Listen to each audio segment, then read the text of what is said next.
Muy buenas noches, bienvenidos a Con Otra Mirada. El 19 de abril de 2020, el general de la Guardia Civil, José Manuel Santiago, declaró en rueda de prensa que el benemérito cuerpo estaba trabajando a fin de minimizar las críticas al gobierno en la gestión de la pandemia.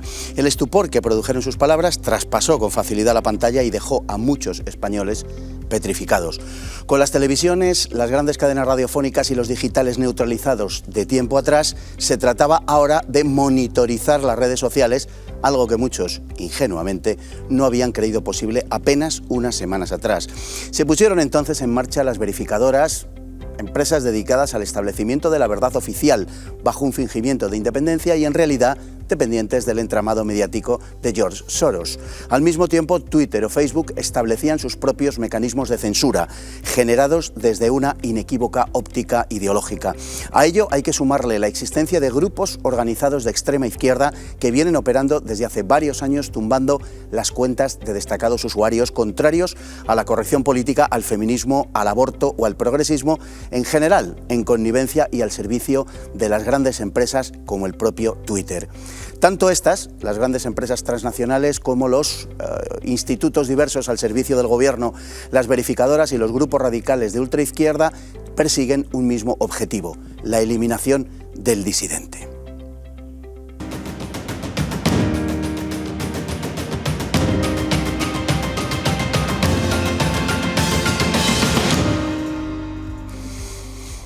Y esta noche, para hablar de esto y muchas otras cosas, para hablar de la censura en redes sociales, para hablar de Twitter, para hablar de los pajarracos rojos, tenemos hoy con nosotros a tres invitados verdaderamente de excepción. El primero de ellos, dicho sea por orden de llegada, es don Víctor Sánchez del Real, diputado de Vox en las Cortes. Don Víctor, bienvenido. Lo que queda del diputado por las Cortes y viendo lo que pasa en redes sociales, ahí seguimos, ¿no? Muy activo en Twitter, particularmente, don Víctor. Sí, desde muchísimo antes de estar en política y esto con un sacrificio, como sabéis todos, de todo el que ha dado un paso adelante a tener visibilidad en redes está sometido al insulto, al escarnio, a la amenaza, que parte va en el sueldo, como diría alguno. Pero otras cosas no, yo creo que tenemos que hablar de esas otras cosas hoy, ¿verdad? Efectivamente, no solamente objeto de amenaza, sino de amenazas que han tenido su cumplimiento, además. Hablaremos de ello. Don Javier Villamor, también navegador habitual de las redes sociales, sobre todo la del pajarito, sí, al que, bueno, es un avezado don Javier de esas redes y navega con singular pericia, evitando todo tipo de imágenes, de vocablos que pudieran ser objeto de denuncia. No sé si eso sirve para demasiado, pero bueno, algo sí sirve, ¿no? Bueno, hasta ahora no he caído. Me sorprende que otros compañeros sí que sus cuentas hayan sido censuradas, desaparecidas, pero en mi caso aguanto. Así que mientras pueda y me dejen, ahí estaré dando caña. ¿Y usted, don Pedro? Porque tenemos a Pedro Fernández Barbadillo hoy con nosotros, ¿cómo no? Muy bienvenido. Muchas gracias. ¿Cómo se bate usted el cobre en Twitter? Porque es también muy activo y sobre todo últimamente. Pues con mucho cuidado, como decía el chiste, pues procurando no meter la pata para no ofender al pajarito y a sus polluelos, no sea que te censuren, porque en Twitter los que no somos de izquierdas estamos como en libertad vigilada. Bueno, como decíamos, la situación en redes sociales se está desbocando con grupos organizados de extrema izquierda denunciando las cuentas de los disidentes de un modo cada vez más sistemático. Estos grupos están coordinados por una persona en concreto, que es Rubén Sánchez, dirigente de Facua, una organización supuestamente defensora de los consumidores. En realidad se trata de una asociación ligada a Podemos y fuertemente subvencionada, por cierto, qué raro, ¿verdad?, por el Ministerio de Consumo, cuyo titular, Alberto Garzón, le ha duplicado la asignación hace apenas 3 meses. Para eso son amigos. Ni que decir tiene que a Facua los consumidores le traen absolutamente sin cuidado, pero que coinciden con Garzón en materia política e ideológica. Vamos a ver algo sobre Facua. La organización Facua, Federación de Asociaciones de Consumidores y Usuarios de Andalucía, está dirigida por Rubén Sánchez García, quien utiliza su plataforma para personarse como acusación contra determinadas personas de significadas connotaciones políticas. Aunque pretendientemente al servicio de los consumidores, en 2014 Sánchez se alineó con Podemos promoviendo Ganemos Sevilla, plataforma que abandonó a los pocos meses cuando percibió su incapacidad política. Sin embargo, le dio tiempo para protagonizar el primer escándalo de un largo rosario, cuando el diario ABC la acusó de vulnerar la protección de los datos personales de una buena proporción de sus simpatizantes, una paradójica práctica por parte de quien se supone que representa a los consumidores. Poco después, en febrero de 2015, fue también acusado por una investigación de la UCO en la que se le relacionaba con prácticas corruptas de la UGT andaluza. Ya en 2013, Facua había sido condenada por cobrar subvenciones de forma indebida y 3 años más tarde lo fue de nuevo por falsear documentos con el fin de inducir a confusión a usuarios y juzgados para justificar una denuncia falsa contra Movistar. Y ese mismo año, 2016, recibió una nueva condena en costas tras denunciar al director de un medio, en lo que parece haberse convertido en una rutina. En 2017, los afectados del caso Volkswagen denunciaron que Facua les había estafado 1 millón de euros. Rubén Sánchez recurrió, alegando que la información publicada era falsa, solo para cosechar un nuevo varapalo judicial. Ese mismo año, la Agencia de Protección de Datos cargó contra Facua por enviar spam a sus socios. El asunto derivó en una investigación abierta por la Audiencia Nacional este año de 2022, ya que Facua da de alta como socios a personas sin su autorización, algo ciertamente escandaloso. Facua, pues, ha sido condenada por prácticas irregulares y corruptas en varias ocasiones, y su recorrido por los juzgados ha sido frecuente y escasamente afortunado. El colmo del despropósito lo alcanzó en marzo de 2017, cuando la Audiencia Provincial de Sevilla condenó en costas a Facua tras desestimar la demanda que ésta puso contra los abogados contratados por ellos mismos para el caso de Forum Afinsa, tras cobrar más de 300.000 euros de sus socios y de las subvenciones que percibe con asiduidad. Tras cobrar más de 300.000 euros de sus socios y de las subvenciones que percibe con asiduidad, quiso regatear a los abogados los honorarios contratados. Una verdadera ristra de escándalos que retrata a la organización y a su dirigente. Bueno, vamos por partes, porque esto tiene mucha tela que cortar. En términos generales, por empezar así, el aumento de la censura en todo Occidente y en el caso de España, que es en definitiva lo que nos ocupa, está siendo rapidísimo. Nos parece que esto es una cosa que viene de lejos y, hombre, niveles de censura siempre han existido, pero desde luego como esto que está pasando en los últimos años, podemos decir que no ha habido claros precedentes y más que nada, más que la cuestión cuantitativa, es la cuestión cualitativa. Ya se acepta que hay temas tabú que no se pueden mencionar en público y que no solamente ya se trata de los temas, sino incluso aceptando la existencia de esos temas o de los que sí están permitidos, no se puede plantear un punto de vista disidente con respecto al establecido oficialmente. Y esto empieza a estar admitido ya de una manera abierta, o sea, empieza a formar parte de las reglas del juego. Es terrible. Sí, y además a mí me preocupa también el factor autocensura. O sea, yo creo que el que alguien tenga que, con la inteligencia que aquí se muestra en quien nos acompaña hoy, tenga que autolimitarse en la utilización de una expresión del castellano, del español normal, o de una idea que quiere expresar de forma teórica o de forma provisional para someterla al debate público, que tenga que pensar en qué términos lo hace, yo creo que ya es un drama. Es un drama porque todos tenemos derecho, literal, no solo constitucional, sino moral, a la libertad de expresión, siempre desde el respeto a otros. A ver, fíjate, yo he caído muy recientemente, pese a que mi cuenta han intentado tumbarla en repetidas ocasiones, porque históricamente es fruto de esa educación, de ese intento de portarte bien, aunque yo tengo fama de gamberro en redes sociales, no sé por qué, debe ser por esta imagen que me han dibujado, pero yo siempre he sido muy cuidadoso, es muy difícil encontrar un tuit, o sea, es decir, es muy difícil que yo llame malnacido a alguien, pero que se sienta que se lo he llamado, pues, con toda probabilidad, pero para eso está el lenguaje y esa es la riqueza que tenemos y también la forma yo creo que se ha desarrollado en redes sociales. Aquí hay un problema de partida y es las izquierdas, el progresismo mundial determinó que había que abrir espacios de debate. Y como siempre pasa, esa es una buena idea de la izquierda habitualmente, que luego siempre acaba siendo la más censora de todas las ideologías. Primero con los suyos y luego con el de enfrente. Y ha habido un fallo en Matrix, y es que durante, yo lo que llamaría una década prodigiosa, de repente hemos dicho lo que nos ha dado la gana. Y de repente, cuando se han puesto encima de la mesa todas las ideas, todos los proyectos, todas las alternativas, todas las filosofías, de repente ha habido algunas que generalmente están en un espectro de lo que podríamos llamar la derecha clásica, desde el conservadurismo, el liberalismo, por cierto, que ha servido para pelearse y debatir y encontrar incluso disenso entre algunas ideas, el tradicionalismo, el conservadurismo, los más practicantes del catolicismo, ha servido también de base para un debate, ojo, a veces a primera sangre en redes sociales, pero ¿sabes lo que ha pasado? Es que ha resultado que más atractivos, más polémicos en positivo y con más verdad han acabado siendo las ideas justo que no le gustan a la izquierda.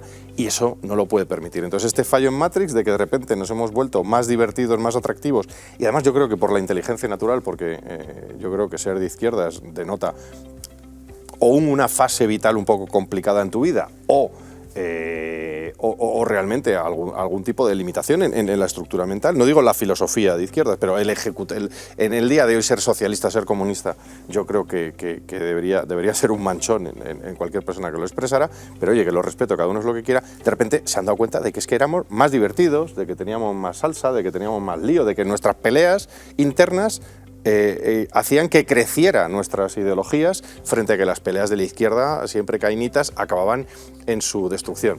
Y yo creo que tenemos que estar agradecidos a esta década porque nos hemos salido del proceso también estatalista de estos medios del nuevo movimiento de izquierdas en España, en el que se te dice por la mañana, mediodía y por la noche lo que tienes que pensar, de lo que tienes que debatir y lo que tienes que opinar.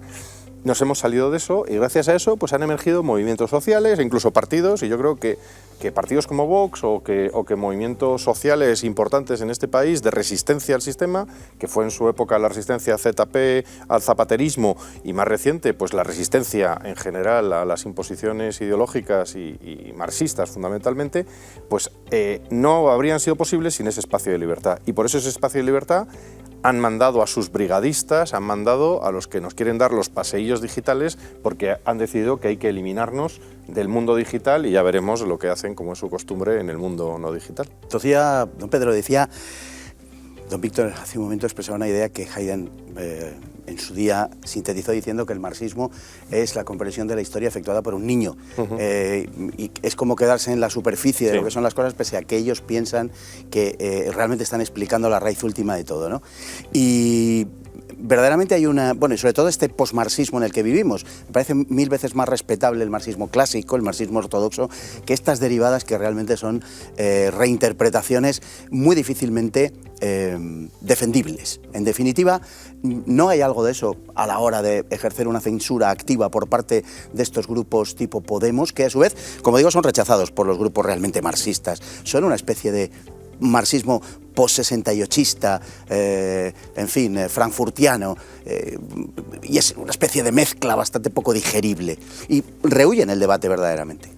Bueno, tampoco es que los marxistas clásicos debatiesen mucho, te sepultaban bajo tomos y tomos de libros. Bueno, ellos sí aceptaban cierto debate porque estaban convencidos de que te iban a arrollar, siquiera por el peso de los libros que te tiraban a la cabeza o los editoriales que entonces hacía el diario El País, y también porque estaban organizados, sobre todo en la universidad, pues para descalificarte como fascista, incluso como nazi. Sí, yo me acuerdo que si te atrevías a decir que Hitler pudo atacar a Polonia y luego a Francia y Gran Bretaña fue porque había firmado un pacto con Stalin, porque ya entrabas en la calificación de neonazi y demás.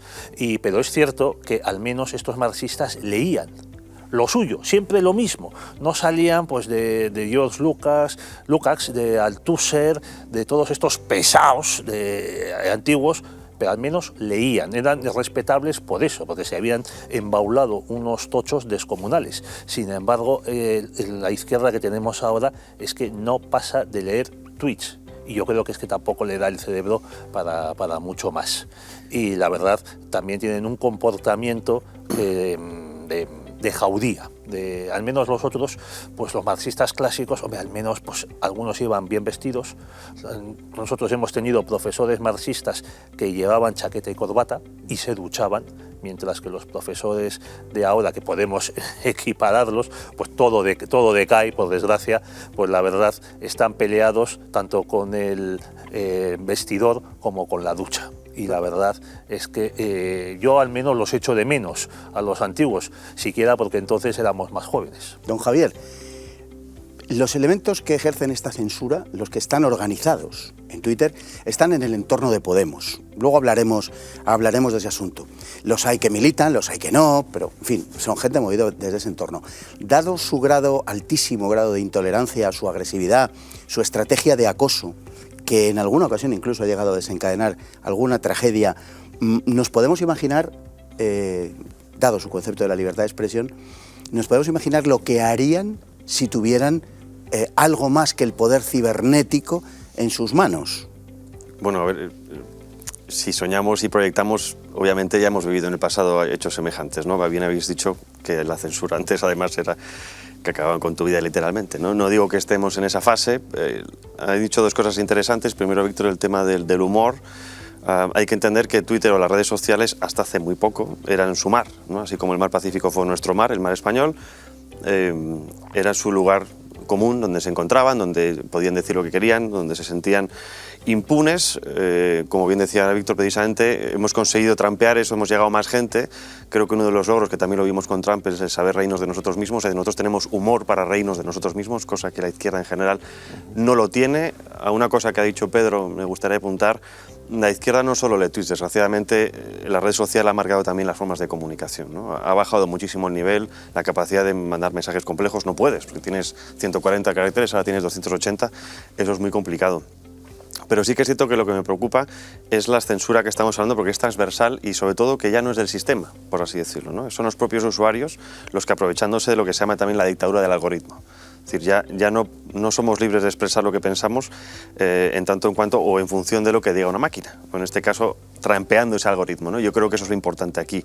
Ese algoritmo existe, lo pone el Twitter, está reconocido además en algunos vídeos que han sacado, como por ejemplo Project Veritas, en las que hablando con directivos de Twitter reconocían que estaba ese shadow banning que llaman, ¿no? O sea, esa tendencia a minimizar el impacto que tienen ciertos contenidos, pero que esa herramienta también, que es cierto que ellos lo han masterizado, hay que entender que también la podemos aplicar nosotros o cualquier otro ciudadano, ¿no?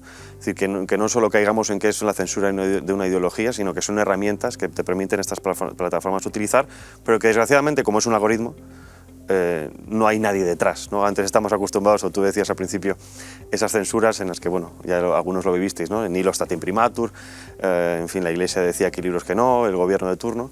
Ahora esta es una censura más capitalista en el sentido de consumir para todo el mundo, ¿no? Es transversal, está difuminada, no sabemos muy bien cuáles son los límites, de ahí que tengamos mucho cuidado en utilizar ciertas expresiones o qué palabras. En mi caso decías en la introducción, evito insultos, evito palabras con doble sentido en la medida de lo posible, y eso hasta ahora me ha servido. Hay gente que se expone pero eso más. Tampoco sirve demasiado.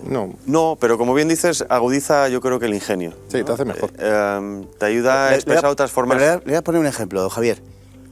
Conozco una persona a la que le han tirado una cuenta por reproducir un titular del diario El País, vínculo, y aparece el diario El País, y en el cual había unos menores con mascarilla. Estos menores estaban con mascarilla, pero no estaban pixelados.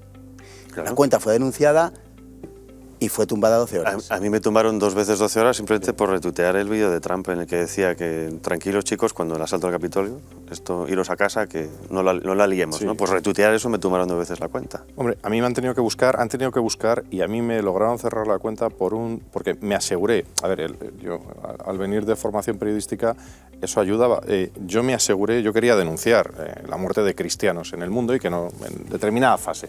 Pablo Iglesias había dicho en aquel momento, que por cierto, también tú puedes vivir muy tranquilo en redes hasta que tocas a algunos del entorno cercano o eres doloroso para alguno de estos popes, ¿no? Yo he tenido la ventaja de que me han censurado, o sea, me han bloqueado. Entonces, yo le contestaba, claro, yo no era, yo creo, ni diputado en aquel tuit y cuando aquello que dijo de que Jesucristo hubiera sido de Podemos, o sería de Podemos, entonces yo contesté, pues entonces, enhorabuena, bienvenido, nos ayudarás a defender a los cristianos en el mundo. Entonces literalmente cogí imágenes, pantallazos, dediqué un buen rato, lo recuerdo perfectamente, a montar un pupurrí de imágenes de la CNN, de la BBC, que se viera bien el logo, de cosas que se habían emitido en medios, vamos a decir, consolidados y aceptados por la izquierda. Y eran imágenes dramáticas de muertos, etcétera. Han tenido que pasar los años para que ese sea el tuit en el que suspendieron mi cuenta. Pero yo creo que también, incluso, a ver, la autocensura yo creo no creo que es buena. Pero sí es bueno entender, por un lado, primero que tengamos, y vuelvo a las generales, lo primero, que hemos descubierto que es que eran, primero, no es que estas ideas fueran tontas y mal expresadas, y como tú lo has expresado mucho mejor a través del autor, de que fueran muy infantiles o muy ridículas o muy primarias en algunos casos. No, es que la paz mundial, no, sí, yo también quiero la paz mundial, no te joroba, pero luego uno ya tiene más de 50 y dices, ya, es que alcanzar la paz mundial no es así de declaración de inmundo, ¿no? O sea, yo quiero la paz mundial, cojonudo, venga, vamos adelante, a ver cómo la consigues, ¿no? Pero primero, que hemos descubierto que sus ideas son peores. Segundo, que son unos tristes. Y tercero, yo creo que es una muy buena noticia la situación en la que estamos. Y es que este territorio, este escenario de la gran batalla de las ideas, lo hemos ganado. Y por eso están recurriendo al más extremo de sus herramientas, que es la eliminación social del contrario. Esto, si miras a la historia del comunismo y tal, a ver, afortunadamente estos tíos no tienen ahora mismo la posibilidad de mandarte a una motorizada, que no descarto que esté en sus intenciones o incluso que... Bueno, algunos lo declaran, ellos lo declaran. Ellos lo dicen tranquilamente y no les pasa nada. Y no les suspenden. Pero nos han mandado la motorizada mediática, además en esta semana de julio, creo que es muy específico, porque quieren eliminarte social y físicamente, pero han llegado ya, yo creo, y no sé si estaréis de acuerdo, estamos en una fase de derrota de ellos, ¿no? En el sentido de que cuando te tratan ya de eliminar, es que ya saben que han perdido. Hay que entender también el contexto, ¿no? Esto existe hace tiempo, pero se ponen las pilas, o al menos, digamos, oficialmente la connivencia entre gobiernos y empresas de fact-checking que decías también al principio, es cuando, recordemos, el no a la paz en Colombia y el Brexit. Ahí oficialmente, en su momento, Angela Merkel dice a Facebook, oye, hay que ponerse manos a la obra, y que curiosamente que Facebook, Google, Soros, todos están en Instituto Poynter financiando, que es el que tiene el control de la International Fact-Checking Network, ¿no? Eso es. Entonces, hay, como bien tú decías, ¿no? Hay un elemento de que saben que de alguna manera se les está escapando el control de las manos. Y recurren a la famosa damnatio memoria, ¿no? Es decir, te borran. Como vivimos en una época social digital, pues es cierto que muchos de nosotros invertimos tiempo, esfuerzo, oye, pues te documentas, estás buscando cosas, y cuando te borran desapareces. Puedes tener tu página web, puedes tener un medio como este, pero es cierto que eso afecta, porque al fin y al cabo, queramos o no, se trata de vivir de impactos.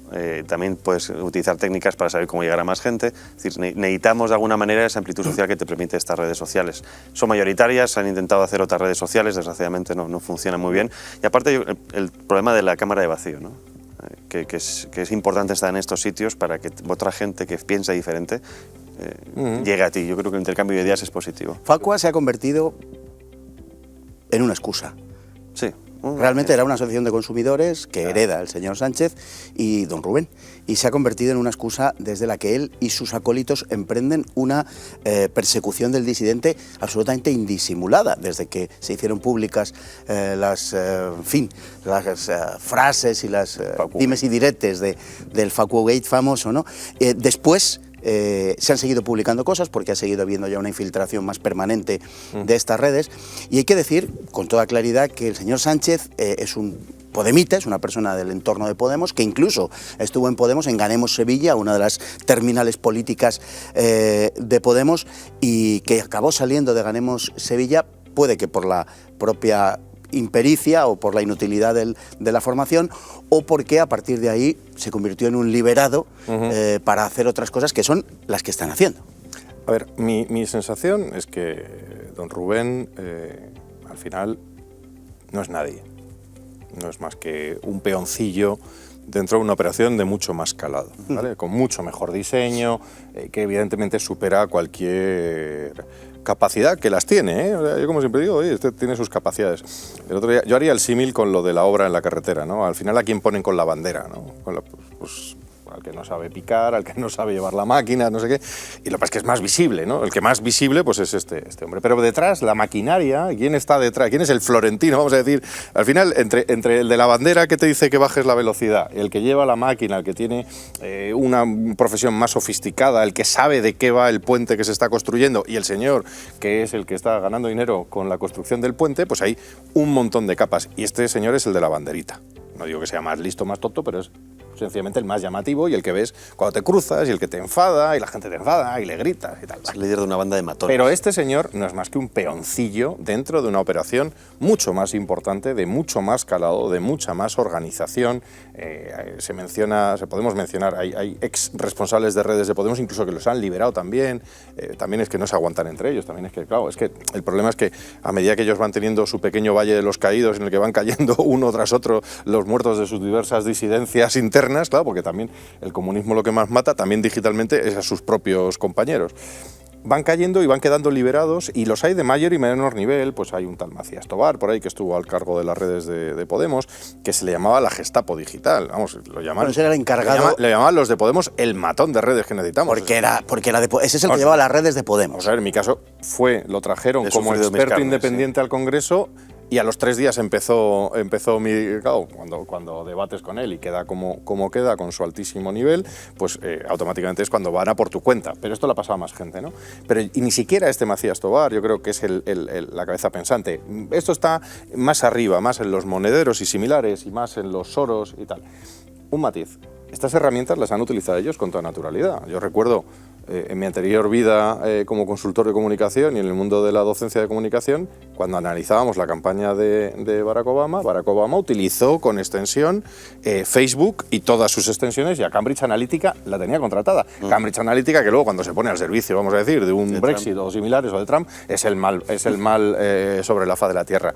Pero es eso, es que, claro, ¿qué pasa? Que llegamos, vamos a decir, los de derechas o los del mundo conservador y tal, que tenemos más experiencia docente, más experiencia profesional, más experiencia en empresa, y claro, cogemos esto y decimos, pues espérate, en cuanto le cogen los rudimentos, resulta que nos volvemos mejores, y que 4 chavales en redes, universitarios y no universitarios, estudiantes de derechas y en sus horas libres, y esto es importante, que es que nuestros amateurs han vencido desorganizadamente a los más profesionales de la propaganda de las izquierdas, y con todos los recursos y gente liberada. Es que deberíamos estar conmemorando la gran victoria en estas semanas sobre ellos, que es que han quedado, pues, bueno, se les puede felicitar de subcampeones, pero en las redes ahora mismo estamos ganando nuestras ideas. O sea, yo qué sé, las ranitas famosas, ¿no? los españabolas y similares, les han vencido a tíos que es que están contratados y que se venden a sí mismos como community managers de la izquierda. Yo creo que esto es un éxito que deberíamos regodearnos en él un poquito más. Invito a ello, ¿eh? No. La primera vez que Barack Obama gana las elecciones presidenciales en Estados Unidos, precisamente le llaman el presidente de Facebook. Claro. Y también tuvo unas reuniones, unos actos públicos con Mark Zuckerberg, y hasta se intercambiaron camisetas. Ahora todo eso ha desaparecido porque, como dice Víctor, pues en las redes sociales, ellos, la misma izquierda dice que se han convertido en una especie de campo sin ley, porque no lo controlan completamente ellos. No. Lo controlan, yo creo que de manera, vamos a decir, mayoritaria. Pero claro, para ellos, si el control no es del 99%, hay algo que se les escapa, algo peligroso. Y de ahí que, por ejemplo, cuando Elon Musk habló de comprar Twitter, entonces yo leía artículos en los que se decía que la propuesta de Musk de eliminar completamente todo control, los algoritmos estos, y dejar un discurso libre, según la primera enmienda de Estados Unidos, era muy peligroso, decían estos consultores. Peligroso para la democracia. Claro. Peligroso para la democracia, porque eso era abrir las puertas a los discursos del odio y a las conspiraciones. No, lo que dijo Elon Musk básicamente fue que había que permitir todo tipo de expresiones, excepto lo que fuera ilegal. Y es algo, además, a lo que la Comisión Europea ha instado en repetidas ocasiones a Twitter, es decir, usted no puede censurar, usted lo que puede es hacer, si quiere, como se dice ahora, reportar, o sea, informar, que hemos dicho toda la vida, de las cosas que suceden con carácter ilegal, para que sea perseguido pues un delito, pero usted no puede autoarrogarse en este caso la capacidad de determinar mi grado de libertad de expresión. Pero importante lo que ha dicho Pedro, primero censuran con las herramientas que les da la propia plataforma, trampeando el algoritmo, pero cuando ven que eso no es suficiente, porque cada vez son más, y también es cierto que los que estamos ahí tenemos cierto espíritu hidalgo, por así decirlo, ¿no? Cuanto más me das, más voy a estar, somos un poco cabezotas, pero luego viene el discurso de odio, leyes sobre el discurso de odio, entonces ya más censura y más censura, o sea, te van cercando, ¿no? Y respecto al partido Vox, ya se ha comentado muchas veces que hay un intento de ilegalizar al partido precisamente por sus posturas en algunas cosas. Y eso es el principio del fin. Lo que pasa que, claro, que tienes que trampear muchas leyes y hacer muchas trampas a ti mismo al ajedrez para poder llegar a eso. Lo grave no es que tengan el 99% o el 7%. No, eso da igual. Lo grave verdaderamente es que hay pruebas de que están en contacto, por ejemplo Twitter con Rubén Sánchez, hay pruebas de que les da un trato de favor, ha salido a la luz en sus propias conversaciones, el propio Rubén Sánchez ha dicho en alguna ocasión que me avisan de Twitter y que tal y cual, más que dado a entender qué es lo que está pasando, y eso es lo verdaderamente grave, la actitud no de unos matones, de unos cibermatones o de unos cibermilicianos, sino la actitud de Twitter. Recordemos que no solo Twitter, ¿sabes? Twitter, Facebook, Instagram, lo he visto durante la crisis sanitaria, lo he visto en muchísimas publicaciones, la inteligencia artificial que hemos engordado nosotros utilizando estas redes, WhatsApp y demás durante años, que eso también es que la gente no se da cuenta, utilizando los chats de mensajería, mandándonos fotos, estamos alimentando una inteligencia artificial, esa gran dictadura de algoritmo que nos va a comer, se aplica ya automáticamente. Yo ahora subo una foto con una parte de un texto y ya reconoce automáticamente lo que hay y te puede tumbar la cuenta precisamente por eso. O sea, ya sin que actúe un humano de por medio. Claro. Bueno, vamos por partes. O sea, lo primero, has hablado de la crisis. Yo creo que si hay que marcar una fecha de la victoria que habría que celebrar anualmente es el 8 de abril del 2020, cuando el Team Facha, en redes sociales, para que la gente que no esté habituada, pues es este grupo de gente de derechas pues que aprendió a hacer de las redes un lugar divertido y de debate político intenso, cuidado, y con desparpajo. Pues de repente aquella noche se llamó la de los baneos largos, pero fue una gran victoria porque fue cuando de repente toda la gente de derechas empezaba, cuando alguien le interpelaba de la izquierda, le contestaba como si fuera un robot. Como ellos dicen que somos todos robots, cosa que no es, ya te digo que no es así, ellos no soportan el que no hayamos utilizado una especie de ente alienígena para vencerles, ¿no? Y es gente normal. Entonces empezaron a contestar como si fuera un robot que se había equivocado. Y claro, la gente de izquierda, los grandes gurús, cayeron en la trampa. ¿Veis? Les hemos pillado como era un robot. 16, bueno.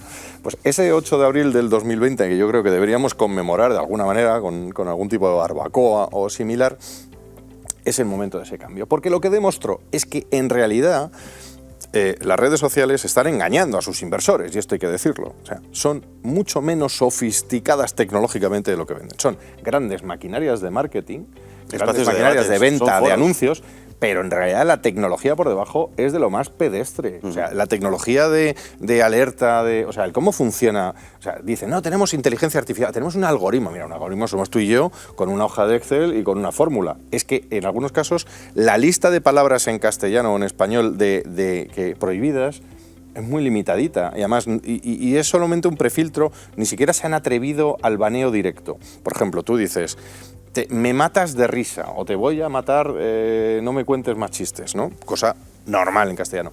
Esos no te los prohíben. Lo cual significa que el algoritmo no es que sea especialmente listo, es que sencillamente nadie lo ha denunciado. Si alguien denuncia ese tuit, un intercambio en tú me matas de risa, porque la gente entienda cómo explica, porque también sirve para librarse de ellos. Salvo que entonces alguien de Facu, de los de Podemos y tal, te denuncie 3 o 4, entonces le salta a alguien una alerta de, oye, combinado de palabra prohibida, matar, me matas de risa, con denuncia, por cierto, de amiguito. Ellos sí que tienen VIPs, no tienen la señal, pero sí que tienen VIPs que cuando Facu denuncia algo, ya sabes a dónde va. Entonces, Twitter levanta las orejas. ¿Y qué pasa? Se lo pasan a unos técnicos que probablemente estén en Filipinas y declaran conocer el español, cosa que lamentablemente en Filipinas no es el común. No es así. Y entonces resulta, lo digo por las horas en las que se producen estas cuestiones. Las decisiones se están produciendo en la hora del Pacífico. Si llegas a una lógica, es que si las decisiones en español se producen en la hora del Pacífico, lo más probable es que lo está haciendo un tío no en las Marianas precisamente. Entonces, la máquina es mucho más tonta de lo que nos pensamos, mucho más sencilla de lo que nos pensamos. Pues vamos a ver ahora algo al respecto, porque como hemos dicho, Rubén Sánchez no dedica sus mejores esfuerzos a los sufridos consumidores, precisamente. Desde hace años coordina en Twitter, a través de Telegram, un grupo de activistas ligados a Podemos. Son tuiteros de extrema izquierda que le hacen el trabajo sucio, en el fondo, a las grandes empresas globalistas, porque en eso es en lo que están. Son unos 400 aproximadamente, se hacen llamar Redbirds, esto es pájaros rojos, y se ufanan luego públicamente de tumbar las cuentas de los disidentes. Vamos a verlo. Las sospechas de que Rubén Sánchez capitaneaba el ciberacoso en Twitter quedaron despejadas cuando en septiembre de 2018 se produjo el llamado FacuoGate. Una infiltrada en el chat de los acosadores puso de manifiesto, más allá de toda duda, la responsabilidad de Rubén Sánchez en la organización del acoso masivo a los disidentes. A través del Telegram, Sánchez organiza cacerías de disidentes, de los que proporciona datos personales para facilitar dicho acoso. Una vez señalado el objetivo, se ponen en marcha los podemitas a sueldo. Se genera así una denuncia masiva ante Twitter que se limita a constatar mediante un bot la existencia de una palabra o una imagen que pudiera justificar la suspensión, el bloqueo o incluso el cierre de la cuenta denunciada. En ocasiones, la complicidad de operadores del propio Twitter les facilita el camino. Rubén Sánchez se apoya en una serie de personajes coordinados por Víctor y Javi, dos activistas del entorno podemita. Este último es Capitán Apio en Twitter, quien obtenía datos de sus víctimas gracias a su trabajo en una importante compañía eléctrica y sacaba fotos de menores que publicaba en el grupo en el que participaban todos ellos. Los niños eran hijos de personas que acudían a manifestaciones de Vox o del Partido Popular. Mantiene una estrecha relación personal con Julián Macías, responsable de redes de Podemos. El otro es Víctor el Rubio, militante de Podemos que llegó al grupo de la mano de Capitán Apio y que actualmente se esconde bajo el seudónimo de Destrucción Nuclear en la red. Contó durante un tiempo con el apoyo de un conocido elemento de la localidad de Coín, llevando a cabo ambos duras campañas de acoso personal. Este personaje se encuentra desde hace un tiempo desligado del grupo debido a determinadas características personales y sobre todo a su incontinencia verbal. Pulula por Twitter bajo diversas denominaciones como Gorrión Rojo, Lorraine o el Divino Jasón. A Juan, pues así se llama este sujeto, le echa una mano Ratona88, seudónimo tras el que se oculta una ex militar expulsada del ejército acusada de grabar un vídeo pornográfico. Obtiene información por medios ilegales de las personas a acosar, al parecer gracias a la condición castrense de un familiar. Algo parecido sucede en el caso de Carmen, barrendera que desde Getafe reporta denuncias y obtiene información por la condición policial de su exmarido y que igualmente colabora con Juan. Otro personaje de las afueras de Madrid, Esther, fue conocida con el agravio mote de la rata infecta, aunque actualmente se conforma con la más modesta condición que exhibe su nuevo seudónimo, Alegre Roedor. Esther es muy reportadora, muy activa. Como puso de relieve el FacuoGate, las hordas censoras cuentan con destacados tuiteros, cada uno de ellos con miles de seguidores, si bien la mayoría de ellos son compartidos. Estos tuiteros quedaron en evidencia con la publicación del chat, entre ellos las conocidas como Protestona o Perra Roja de Satán, en realidad Rocío y Vanessa, más activistas que reportadoras, pero que también señalan las cuentas a acosar, no muy lejos de Protestona. Por cierto, se encuentra el conocido como Anacleto Panceto. El también conocido tuitero y periodista Gerardo TC es cercano a Rubén Sánchez y a este grupo de censores y acosadores, aunque no consta que participe en los señalamientos.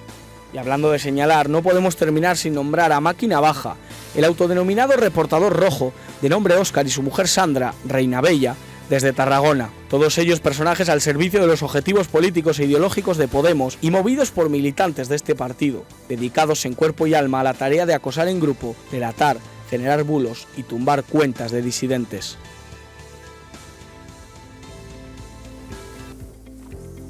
Y tenemos al otro lado del hilo, espero que sea así, a Jenny. Ah. Ese sonido queda un poco... Buenas tardes. Muy buenas tardes, Jenny. ¿Qué tal? Buenas tardes. Bien, aquí andamos. Ahí andamos. Con el calor. Ahí, bueno, eso nos pasa a todos, no te preocupes. Sí, ¿verdad? ¿Verdad? Aunque donde tú estás hace un poquito menos que donde estamos nosotros, pero bueno. Bueno, hoy nos está dejando respirar. Bueno, pues espero que también te deje respirar todo esto que estamos contando, porque es de una gravedad verdaderamente importante. Estamos hablando de acoso. Estamos hablando de grupos organizados de orientación ideológica de extrema izquierda dedicados a tumbar cuentas. Pero antes que nada hay que decir quién es Jenny y por qué está aquí. Jenny es la conocida como la caudilla, entre otros sitios, de Unga Unga Army y de otros grupos. No estoy diciendo nada que no sea cierto, ¿verdad? No se dice nada. Bueno, vamos a entrar en materia, Jenny. Estamos hablando de acoso. Se trata de grupos organizados para llevar a cabo acosos selectivos de cuentas que quieren tumbar. Exactamente. Y señalando personas en concreto también, no solo en general a la gente de derecha, sino hay personas en concreto que señalan personas que les molestan. Cuando saltó el Facuogate hace casi ya 4 años, estas gentes quedaron en evidencia y no quedó en evidencia solo Rubén Sánchez, sino algunos tuiteros muy famosos de los que luego a lo mejor podemos hablar. Pero una de las cosas que quedó más en claro es que la mayoría de ellos estaban movidos, en general, todo este mecanismo de Redverse está movido en torno a Podemos. Sí, y a favor de Podemos. Efectivamente. Vale. Todo el que sea el que discrepe con Podemos, pues sería señalado. Esta gente se dedica, como decimos, a tumbar cuentas que no son de su gusto, de su agrado, pero Jenny dirige una organización, un canal que es Unga Army, y te pregunto, ¿por qué nace un grupo así? Vosotros...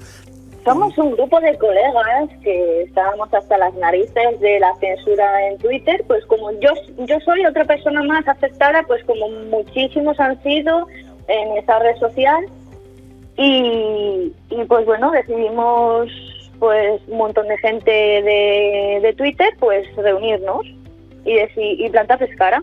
Nosotros somos la respuesta. Sois una reacción a su agresividad, a su acometividad y a su acoso. Exactamente, mucho antes de que naciera Unga Army, pues había gente que también era censurada por ellos y señalada y acosada, y bueno, pues hay gente pues que no quiere exponerse o que quiere seguir estando en el anonimato o que no quiere pues que eso le afecte a su vida privada, en su ámbito de trabajo o con la familia, pero bueno, pues me tocaron a mí y pues soy dura de roer. A pesar de que hay mucha ratona y mucha rata, por lo que hemos visto, ¿no? Sí, mucha ratona con pata larga. Sí. Bueno, no exageramos cuando hablamos de acoso. ¿Qué pasa cuando no te pliegas a las amenazas? Porque por lo que comentas, ellos se comportan de un modo absolutamente mafioso, incluso en el plano personal, más allá de la red. Sí, o sea, a ver, si tú eres anónimo en esa red, intentarán sacar dónde trabajas, quién eres, tus apellidos y todo eso. Más allá, yo no era anónima, nunca he sido anónima, siempre he dado mi cara, siempre he estado en redes sociales, siempre he dicho que soy de Salamanca y vamos, es que no escondo a nadie, ¿no? Pues a raíz de que yo no me escondía y veían que conmigo no, o sea, igual vamos a Salamanca a hacerte una visita, tal y cual, pues bueno, pues venir a hacérmela, ¿no? Y como no me achantaba, pues empezaron a sacar a mi padre en una rata muerta, diciendo que iban a matar ratas. Bueno, se metieron con mi hijo, han sacado la foto menor de mi hijo, de 2 años. Madre mía. Amenazándome y diciendo esto puedo decir que ha sido Juan, el hombre de Coín. Sí. Y en audio tengo audios de él diciendo, y ahora si el señor Binomio, que es mi marido, y la señora con la que ha tenido el hijo, que porque no quería nombrarme, si van a denunciarme, pues encantado, que así obtendré sus datos y dónde viven. O sea, este es el procedimiento de estos personajes, ¿no? Es el matonismo. Bueno, a ti te han amenazado además con acciones absolutamente repulsivas y repugnantes desde el punto de vista sexual. Te han hecho... Sí, bueno, me han llamado de todo. Hasta han dicho que yo he sufrido abortos, que si me metía a droga, que sí que por la droga soy estéril, que a mí me abandonó mi madre, cuando es mentira. Bueno. Y bueno, pues del ámbito familiar pues se ha metido con todo lo que ha podido y más. De tu ámbito familiar, bueno, ya has comentado lo de tu padre, lo de tu hijo, lo de tu marido, no sé si queda algún familiar al También margen. se metieron con la novia de mi padre, con la pareja actual. También, o sea, todo lo que ven, todo lo que pillan, todo pues lo dicen, y si no se lo inventan. Pero el daño, la intención es hacer daño. Sí, está claro, está claro. Hay tuiteros conocidos que se mueven también en el ámbito de este grupo de Redbirds, de estos grupos de podemitas, que tienen miles de seguidores, que están compartidos entre ellos, que muchas veces son los mismos seguidores, ¿no? Es fácil de detectar. Pero hay gente como Anacleto Panceto, ya lo hemos comentado. Sí, ese es muy amigo de Protestona. Él es muy amigo de Protestona. Y luego Gerardo TC, que también es del ámbito, digamos. Sí, también es del ámbito. Sí, estaba en el Facu, estaban ahí dentro y bastantes cuentas conocidas que, bueno, se quisieron desligar también del grupo un poco. Perra Roja de Satán, Protestona. Sí. ¿Vale? Que venden una mercancía diferente a la que luego verdaderamente utilizan, ¿no? Es decir, son cuentas que pretenden captar la atención del universo de Twitter, pero que realmente están metidos en el ajo, forman parte de ese universo.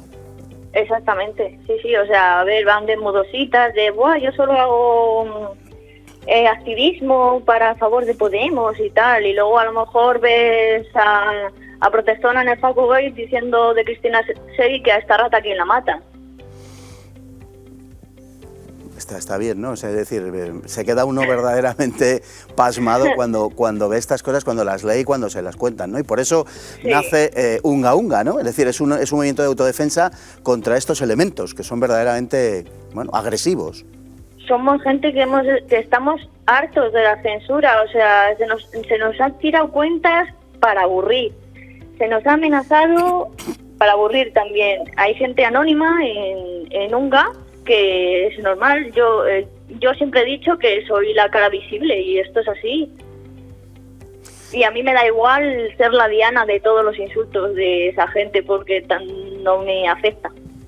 Es verdad también que hay gente que ha salido huyendo de ese entorno de Podemos verdaderamente escandalizada ante lo que montan estos tipos de Redbirds y otros como ellos, y que incluso algunos de ellos están con vosotros.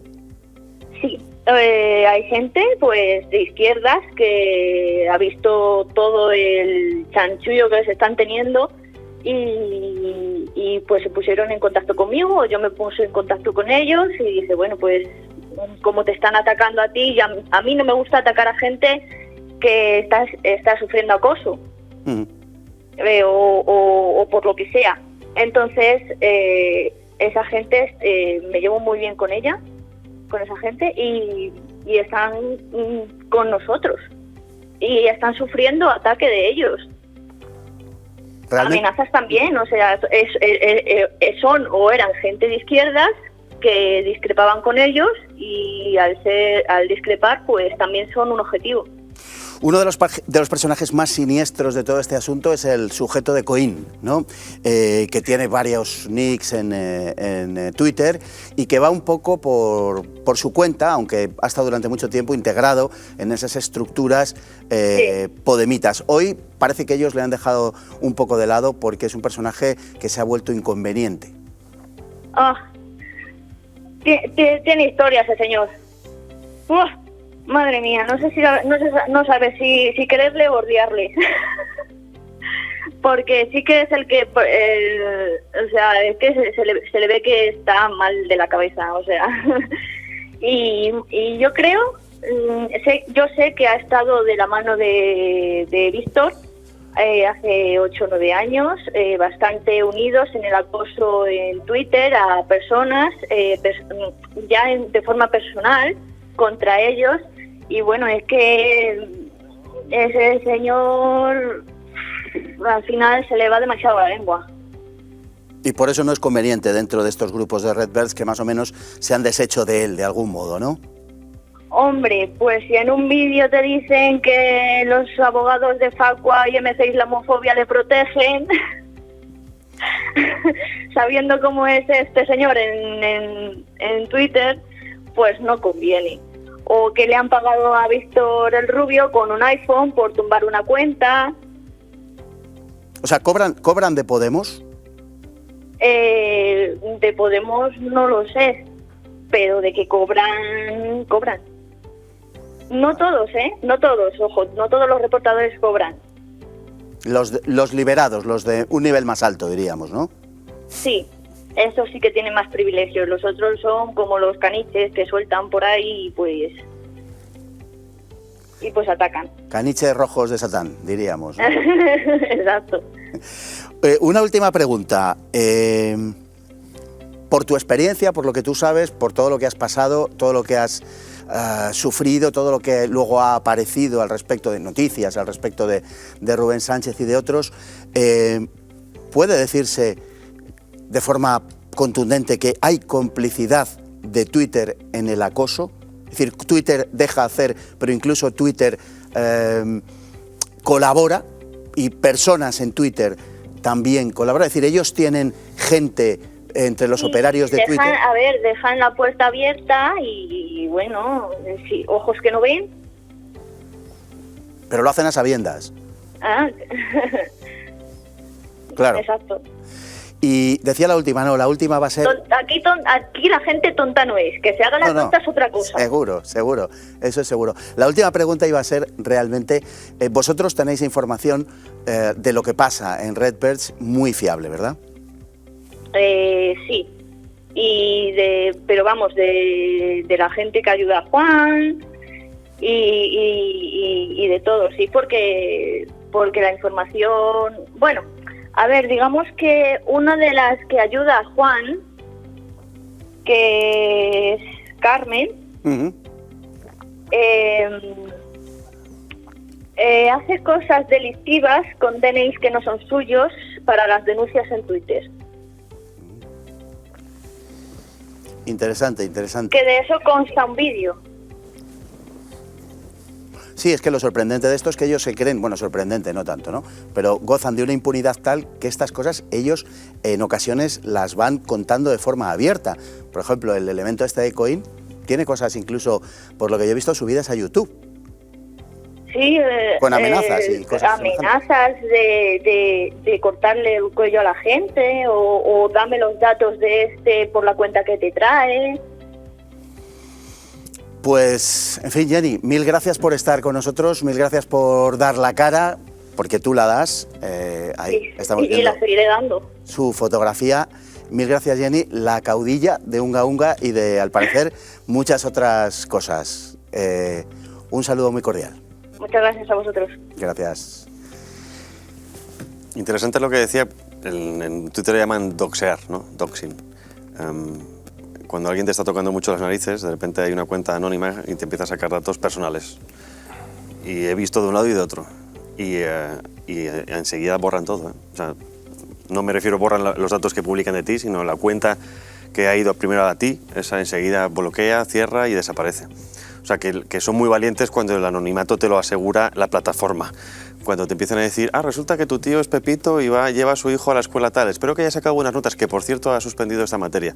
Y hay gente que te saca esa información. Sí. No sabemos de dónde, pero hay gente que llega a eso. Es la equivalencia a la cabeza de caballo encima de la cama. Sí, pero claro, ahí es donde mucha gente dice, ¿dónde me estoy metiendo?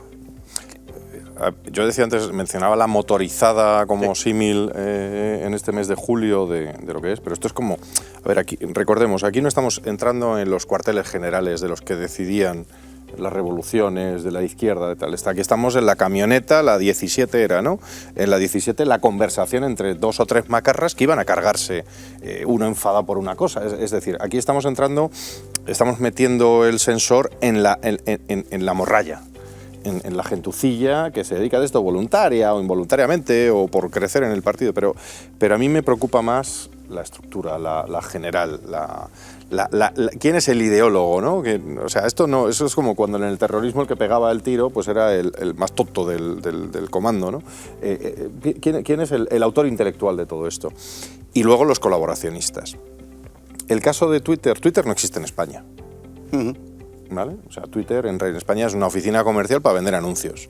Cogen a gente con un poco de buena imagen, con un poquito de conocimiento del sector publicitario, del sector de los medios y tal, pero son 4 tíos vendiendo anuncios, no muy eficientemente además. Y añado otra cuestión. Titular, Twitter no existe en España. De hecho, cuando tú les denuncias y tal, recibes burofaxes de despachos como Baker & McKenzie, como me pasó en mi caso, de la sede de Twitter en Irlanda. Irlanda, sí. Entonces, número 1, Twitter no existe en España. Número 2, a esta gente solo les queda Twitter. En otras redes están fracasando por razones que no vienen al caso. En Facebook por su propia decadencia como red juvenil y que en realidad la gente es de un segmento mayor. En TikTok, lo comentábamos fuera de cámara, no están logrando entrar, pero básicamente porque al ser tan joven y sorprendentemente para ellos la gente joven tiende a ser más de esparpajo y más de nuestras ideas, les están echando por aburridos, por sosos y por inútiles fundamentalmente, con lo cual su último campo de batalla es Twitter, donde sí constan colaboraciones, por lo menos, no voy a decir de sus sucesivos CEOs, como lo dicen ellos, y consejeros, que no es CEO, o sea, no tienen ni siquiera el cargo de una sociedad, no son ni siquiera el consejero de una sociedad, son delegado comercial sino de su entorno cercano, responsables de relaciones institucionales, responsables del área política, responsables de comunicación, que sí vienen, en algún caso de consultoras, y vienen de tener carreras profesionales muy serias, pero que aquí pues simpatizan ideológicamente con esta gente y, como ella bien decía, pues dejan que pasen cosas o mueven un papel o una reclamación o una llamada o un email de alguno de nosotros cuando nos cierran una cuenta, pues lo acallan y no hacen que siga el proceso de reclamación normal. Tendremos ocasión de hablar de Twitter, porque vamos, y además cuento con ustedes para centrarnos en Twitter, porque la responsabilidad última de todo esto es de Twitter. Twitter es quien tiene esas complicidades, quien permite hacer y, en último término, quien abona el campo o deja que el campo sea ocupado por estas hordas que saben, y les consta, están acusando de una manera absolutamente falsa. Ellos se camuflan diciendo que el propio Twitter está, y no les falta razón en alguna medida, el propio Twitter está incitando a la delación. Es verdad que Twitter anima a la gente a decir, cuando veas algo que tal, denúncialo. Pero claro, una cosa es cuando veas algo, en fin, donde se anime a la comisión de un delito o cualquier otra cosa, y la cuestión es decir que por razones ideológicas que aparezca un término o una imagen se pueda llevar a cabo. En las bases Twitter, por ejemplo, hasta hace muy poco tú podías denunciar del odio o violencia, pero es que ahora lo han matizado, es delitos de odio contra minorías, sexuales, raciales. Eres blanco, heterosexual, olvídate de denunciar o a triunfar en ese aspecto. Efectivamente, tú no puedes, esto valga como mensaje general, porque hay mucha gente que todavía alberga esperanzas al respecto. Usted no puede victimizarse si no pertenece a un colectivo victimizado. O sea, que olvídese. Oficialmente victimizado. Si usted es blanco y le ha sacudido un negro, dese por esto. O sea, es así. Y no le demos... Es justicia social. La victimización no es algo voluntario o que esté en su capacidad. Pero también podemos resistirnos. En este círculo hay tantísimos intereses, es un círculo tan amplio que, por ejemplo, siguiendo con Elon Musk cuando anuncia sus intenciones de comprar Twitter, un editorial de un periódico supuestamente de derechas español decía que los bots y el spam también son libertad de expresión. Y ya sabemos quiénes usan los bots, como nos acaba de explicar. Defiendo esa tesis también un poco. Mentir es un derecho. En cierto modo, hasta mentir sería un derecho. Efectivamente. Mira, y eso la Comisión Europea, cuando le recombinó... Perdón, Pedro, para autoprotegerse de lo que están... Cuando la Comisión Europea le tiraba de las orejas a Twitter... Son los de ellos. Pedro, mis bots son más limpios. Repórtese. Si no, la reporto yo a los Redbirds. Cuando la Comisión Europea le tiraba de las orejas a Twitter, le recordaba que efectivamente las llamadas fake news, las falsedades, las mentiras y tal, formaban parte de la libertad de expresión. O sea, lo que no cabe es la comisión de un delito. Punto y final. Y la Comisión Europea lo que le decía a Twitter era que ustedes, cuando tengan noticia de la comisión de un delito, informen de ello a la justicia. Se acabó. Ustedes no tienen derecho a cercenar una libertad fundamental como es la de expresión, porque usted lo vale. O sea, no puede alegar una normativa propia, porque esa normativa tiene que encajarse en una normativa mayor, que es la del Estado o la de la Comunidad Europea. Es tan sencillo como eso. Hacen oídos sordos a este asunto. Sin desvelar sobre alguna cuestión parlamentaria que trato de promover, pero hay una pregunta que yo le hago a Javier Pagán, no sé si seguro que nos está viendo, y es, ¿me podría decir, porque toda entidad que se comete un delito en sus instalaciones tiene la obligación de transmitir y hacer una denuncia por su parte a las autoridades? Claro. ¿Cuántas? Y si no, la pregunta la haremos a donde haya que hacerla, ¿no? Y esa es la ventaja también de tener diputados que podemos hacerlas. Y es, ¿cuántas denuncias ha presentado Twitter de delitos, vamos a decir, de verdad? 0. Exactamente 0. Claro, entonces, si resulta que toda esta gente le ha denunciado delitos presuntamente gravísimos contra la integridad de las personas, las razas y las minorías, y usted no ha denunciado nada ante la policía, ¿eso a usted cómo le deja? Y luego viene es que sus normas estúpidas se resuelven con soluciones creativas. A mí hace poco denuncié a un tipo, también para ensayar y saber cuáles son las fórmulas, que realmente se había pasado varios pueblos, había amenazado, había dado datos de algunos de los miembros de mi familia, como tú dices. Sabemos dónde vives, sabemos dónde van, sabemos a qué se dedican tus hijos. Y yo le denuncié, entonces dije, ¿y por qué? Entonces, en la secuencia, incluso llegué a la fase 2 del videojuego y es, ¿y usted por qué denuncia? No, porque es hacia una minoría. Y dice, ¿qué minoría? Y dice, pues yo soy nativo de Ceuta. Dije, pues una minoría racializada. Y entonces me llegaron a contestar y dice, ¿y por qué? Pero usted no es... ¿Qué racialización? Y dice, yo es que soy afrodescendiente. Entonces, ya dice, ¿y quién me va a decir a mí que no soy afrodescendiente si nacieron allí los primeros humanos? ¿No? Todos somos afrodescendientes. Pero al final del día, fuera del cachondeo, que yo creo que nos lo tenemos que tomar con un cierto cachondeo. O sea, esta red y no olvidemos, nos viene muy bien a todos. Nos viene muy bien a todos para seguir difundiendo ideas. Don Víctor, fíjese si nos lo vamos a tomar a cachondeo, que ahora vamos a ver lo siguiente. Mire, los personajes que ejercen estas funciones de acoso y delación, que es a lo que se dedican, que son algunas de las funciones más despreciables del ser humano. La función de delatar, el chivato, que desde pequeño en las clases le das una colleja o tres por chivarse al profesor. Qué antiguo es usted. O tal. Sí, cada día soy más antiguo además. Son cosas absolutamente repugnantes, ¿no? Esta gente suele tener además una formación ideológica muy básica. Vamos a ver algún ejemplo de la formación ideológica de los reportadores de los Redbirds, y no solamente eso, ya no digo de los reportadores, incluso de quien pasa en redes por tener una cierta formación. Vamos allá, que le ha tocado hoy, mujer, a Perra Roja de Satán. Vamos a ver esta historia. No se lo pierdan, que les aseguro que se lo van a pasar muy bien. En términos generales, el nivel intelectual de los pájaros rojos y de los otros grupos de ultraizquierda corre parejo a su nivel moral. Algunos de los perpetradores de estas estrategias de acoso a través de algo tan repulsivo como es la delación se manifiestan hipócritamente en público defendiendo la libertad de expresión. Es el caso de Vanessa, la conocida como Perra Roja de Satán, que en una entrevista concedida en 2016 aseguraba que la censura es inaceptable porque no es plural y está destinada a callar las voces que no piensan como ellos. Todo un himno al cinismo. Pero la verdadera perla de la entrevista a Vanessa es cuando justifica su conversión al antifascismo a la tierna edad de 8 años, que presenta como una especie de revelación fruto de ciertas lecturas. ¿Qué lecturas tan impactantes fueron esas que a tan temprana edad hicieron de aquella criatura una concienciada antifascista? Pues nada menos que la lectura de Yo fui médico del diablo y de Las diabólicas de Hitler. Les aseguramos que lo que viene a continuación no es una broma ni un fake. Verán. Tanto Yo fui médico del diablo como Las diabólicas de Hitler eran novelas escritas por un tipo que se publicitó en los 70 como Karl von Ferreiter, un sobrenombre que queda muy aparente, pero que no era sino el seudónimo de un escritor de cómics y de novelas pornográficas de penosa liviandad literaria y cuyo verdadero nombre era el de Enrique Sánchez Pascual. La obra literaria de Sánchez Pascual, antiguo combatiente republicano, presenta títulos tan significativos como Las vírgenes de Kiev, El búnker de las endemoniadas, El burdel de la Gestapo, Las hienas de Ravensbrück, Las lobas de Stalingrado, Las víboras de Himmler, Las vestales del Tercer Reich, El convoy de las tigresas, Fábrica de sementales, Burdel SS, Los prostíbulos del Tercer Reich, La cruz gamada en el vientre. Los títulos son un elocuente reflejo de su calidad literaria. Bien, atención a lo que el von Ferreiter, es decir, Enrique Sánchez Pascual, escribe en Las diabólicas de Hitler. Lo que vamos a oír y ver a continuación es lo que hizo de Vanessa una militante antifascista, una perra roja de Satán.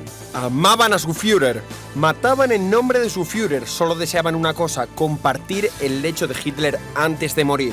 Se retorcían en el lecho, estremeciéndose de placer, masturbándose mientras miraban el retrato de Adolf Hitler. Nunca permitieron que un hombre las tocase, reservaban su virginidad para su bienamado Führer. Les bastaba oír el nombre de Hitler para estremecerse en un largo e histérico orgasmo. Guardaban su pureza para el dios que amaban, una divinidad extraña que regía los destinos del Reich, Hitler. Por un gesto de Hitler, por una sola palabra del Führer, sus diabólicas hubiesen quemado al mundo entero. Hitler, amor mío, tómame y arrójame luego al infierno. Estas son las lecturas que impresionaron a una niña de 8 años, por lo que se ve ciertamente precoz en según qué materias. Estas fueron las lecturas que hicieron el feroz antifascismo de Perra Roja de Satán. Es previsible que el antifascismo de la mayoría de ellos tampoco tenga un mayor soporte intelectual. Las pruebas así parecen indicar.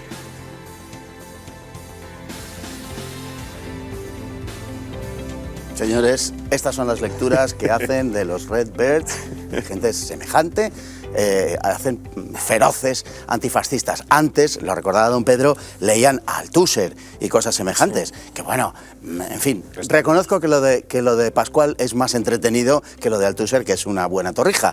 Pero hombre, era un poquito más formativo lo que leían. Es un auténtico bochorno. Pues menos mal que no han visto esa película de Salon Kitty.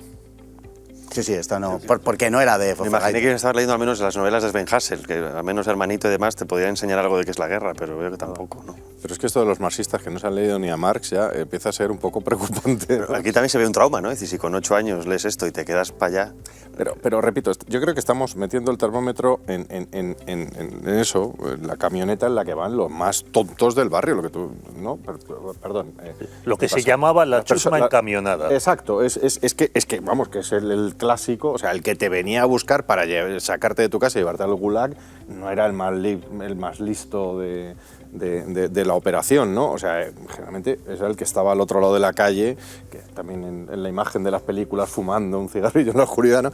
Bueno, a mí me gustaría y con abrigo de cuero. No, dentro del cachondeo generalizado, que creo que debería ser la actitud que tenemos que tener ante ellos. O sea, yo creo que la herramienta más poderosa que tienen ahora mismo nuestras ideas es el humor, la risa y lo que tú decías, el autoflagelo simpático. Estamos hablando de la censura política, pero no olvidemos que lo curioso es que a ti te tiran por hablar de ideología de género, te tiran la cuenta, pero es que abiertamente ves violencia, las cuentas de los terroristas están activos, se comunicaban por ahí, y pornografía, incluso si buceas a alguien se le apetece, ve cuentas hablamos de pedofilia, que están públicas hechas en Twitter y esa nadie las tumba.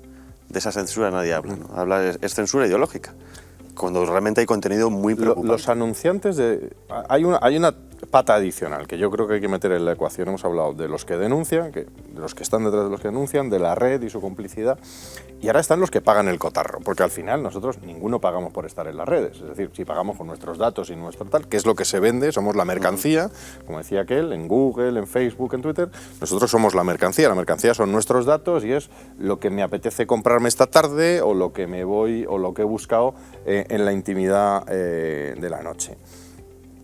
Los anunciantes. ¿Tú entenderías o entenderíamos alguno de nosotros que un anunciante se anunciara en un burdel? ¿Que se anunciara en un lugar donde se producen actos pederastas? Y sin embargo los anunciantes apuestan firmemente por un lugar donde se produce, persecución ideológica y luego todas estas otras cosas. Yo creo que hay también que empezar a exigirles responsabilidades a los que están pagando esto. A los que están pagando, y hablo de anunciantes que van primero los del dinero público. Y eso también abro una vía de que tendremos noticias próximamente de cuánto dinero se gasta la administración pública en España en redes sociales. Porque igual que El País, Prisa y similares, o El Español dependen de los dineros públicos que reciben, de las dádivas gubernamentales, nadie sabe, y esta es una pregunta que yo lanzo y que espero tener respuesta pronto, es ¿cuánto dinero público reciben Twitter, Facebook, Instagram? Nadie ha hecho esta pregunta y yo, que me ronda, yo creo que es importante saberlo, porque es posible que nos encontremos que como todo medio, vamos a decir, de comunicación, si fuera un medio de comunicación, en España, salvo las honrosas excepciones de este medio y 4 o 5 más, el resto de que viven de lo público. Pues yo tengo una sospecha y es que un altísimo porcentaje de la inversión publicitaria en España en estas redes la estamos pagando al final los españoles y esto sería preocupante. Pues a ver si lo podemos averiguar, en serio, don Víctor, en sede parlamentaria. Y en eso supongo que habrá algún responsable de esto, digo yo. Habrá algún encargado. Hay que preguntar. ¿Ven ustedes algún vínculo, algún nexo, siquiera formal, entre las diabólicas de Hitler y la perra roja de Satán? O sea, no hay como como una constatación de que efectivamente a los 8 años tuvo un impacto muy fuerte esta. Si me lo dicen en alemán igual me recuerda algo, pero no así es. El erotismo alemán de los años 70, ¿no? Sí, no, lo que comentaba antes, porno, no era este el creador de la Fórmula 1, le pillaron unas fotos con unas prostitutas vestidas de mujeres, bueno, dominantes, pero con esvásticas y tal, ¿no? O sea, que creo que en el imaginario colectivo de mucha gente, cierto repelús o cierto odio hacia el nacionalsocialismo siempre ha causado también una atracción sexual bastante fuerte, ¿no? Bueno, para que una niña de 8 años consiga estos libros, hombre, pensemos... Estarían por casa. Estarían por casa, o por la casa del abuelo, o por la casa de un tío. Luego, claro, uno se explica este odio que suelen tener pues las Irene Montero y compañía a las familias, que dicen que en las familias pues se enseña a los niños a pegar a las mujeres a ser sumisas. Dice, bueno, será lo que has visto en tu familia. Bueno, en este caso, la señora perra roja de Satán, pues probablemente haya visto en su casa pues algo así, porque para tener acceso a estos libros, pues pero fíjate que su domicilio tiene que haber sido un sitio se le da una preocupante. veracidad a unos libros que históricamente entiendo que no tienen ninguna relación, igual que se da veracidad a muchísimo contenido que se vierte en las plataformas, ¿no? Pero, ¿Cómo constatas eso? Pero es que las nuevas referencias, las nuevas citas que se dan como soporte de una ideología, en este caso a la izquierda, son de este nivel, son las redes, las series, es decir, esta serie distópica, El cuento de la criada. El cuento de la criada. Sí. El cuento de la criada es la referencia se intelectual. utiliza como referencia intelectual de un Estado que parecería que existiera en estos momentos en algún lugar del mundo y del que somos que oprime culpables, a la mujer. que oprime a la mujer y que como si existiera. O sea, esta gente vive a caballo entre la realidad. No les ha dado por ser el Quijote, pero están en un proceso similar. De tanto leer series de Netflix o de HBO, se les está pudriendo el cerebro, porque es que literal, hay gente que se cree que el cuento de la criada es un proyecto de alguien en algún sitio. Sí, sí. La disociación cognitiva absoluta entre ¿verdad? la realidad y lo que ellos creen que ocurre. Hay un libro que... Y las redes fomentan eso y ensanchan ese... No, lo que describe muy bien el cuento de la criada es realmente su pretensión de crear una sociedad al estilo de la para poder justificarse. efectivamente, el estilo de la que allí aparece, solamente que con los valores cambiados. Pero es exactamente lo pero mismo habría que que quieren leerse, hacer ellos. Pero por ejemplo, y también ahí, igual que he dicho que hemos ganado, también perdemos en otras cosas. Yo creo que nos falta toda la masa, o sea, si hacemos noticias, si hacemos información, si hacemos debate, nuestras ideas, si hacemos presencia en las redes sociales y más o menos nos inventamos memes y tal, pero nos falta también ese soporte cultural e ideológico. Llegará. ¿Por qué no hay una serie bien hecha en España o mundial de gente utilizando 1984 y su denuncia de los regímenes totalitarios generalmente comunistas? ¿Por qué no cogemos a Aldous Huxley? ¿Por qué no Un Mundo Feliz y lo representamos para que vean otras alternativas? Ya que estos beben de series, pues hagámosles series. Por el dinero, don Víctor, el dinero. ¿Dónde está el dinero? Hay que preguntarse. Sí, por eso Y el dinero del anunciante. está con ellos. El dinero, claro. Es que Y ellos están con el dinero. Claro. A mí la cosa más sorprendente que de esto de Twitter es cuando se plantea el problema de la censura a Donald Trump o la censura a gente como nosotros, que te salgan los tíos más rojos como coches de bomberos diciendo, oye, tú no critiques a Twitter, que es una empresa privada y las empresas privadas pueden hacer lo que quieran. Es decir, se convierten en auténticos libertarios. Pero eso lo han dicho, claro, es libertarians en el sentido americano más extremo. Pero el problema es que también, y añado otra capa de complicidad, que es los jueces, que es el sistema judicial español. Es decir, aquí se están vulnerando derechos fundamentales, el de libertad de expresión, derechos, temas de propiedad intelectual, intimidación, intimidad. Pero ojo, que es que Twitter se permitió cancelar la cuenta de un partido político como Vox en una campaña electoral, por poner un cartel que luego otro juzgado se ha demostrado que era absolutamente viable democráticamente, y sin embargo la Junta Electoral Central determinó, creo recordar que la Junta Electoral Central, que no pasaba nada por suspenderle la cuenta a un partido político en unas elecciones. Es decir, el 50% de las noticias que se publican contienen una referencia a arden las redes sociales, en redes sociales ha pasado esto, o literalmente los medios de comunicación escritos más tradicionales tiran de lo que pasa en redes sociales para convertirlo en noticias, y sin embargo los jueces españoles, o algunos jueces españoles, determinan que suspender la presencia de alguien en redes sociales en pleno campaña electoral, en pleno momento de máxima protección de la democracia, no sucede nada. También serán cómplices. O sea, yo creo que aquí hay una, como la escena del Padrino, ¿no? Cuando era el Padrino, ¿no? Cuando se llegaba al hospital y se habían ido los policías, ¿no? Pues yo creo que estamos en una situación de... Sí, y miran para otro lado. Miran para otro lado. Así es. Bueno, don Víctor, don Javier y don Pedro, tendremos que hablar de Twitter, tenemos que hablar de la libertad de expresión en Twitter, en las redes sociales, pero muy fundamentalmente en Twitter por razones perfectamente explicables, y tenemos que hablar también de esos jueces entre los que a lo mejor también hay algún perro rojo de Satán, y sí. Por eso... O que ha leído Albón, no sé qué. O que ha leído a Fonferreiter, efectivamente. O que simplemente tienen miedo a ser señalados en Twitter. Pues a lo mejor es que es uno de los diabólicos de Hitler. Nunca se sabía, hace cosas muy raras por la noche. En fin, no sabemos de los jueces españoles, entramos en una especie de selva impenetrable, de la que muy poco se sabe. Pero, en fin, les agradezco enormemente que hayan venido aquí a hablar de esto, que es un tema complicado, es un tema espinoso, pero es un tema que hay que abordar y con el que hay que ir adelante, porque nos jugamos verdaderamente mucho. Incluso una cosa tan elemental y hasta metapolítica, que es la libertad más esencial y más elemental, que es la de decir lo que uno piensa. Muchísimas gracias a los tres. Un placer. Y a todos ustedes exactamente igual, muchas gracias por estar ahí, hoy en un programa con un formato un poquito diferente. Ustedes lo habrán comprendido y lo perdonarán, y a lo mejor alguno hasta lo ha disfrutado. Muchísimas gracias y nos vemos mañana mismo, Dios mediante.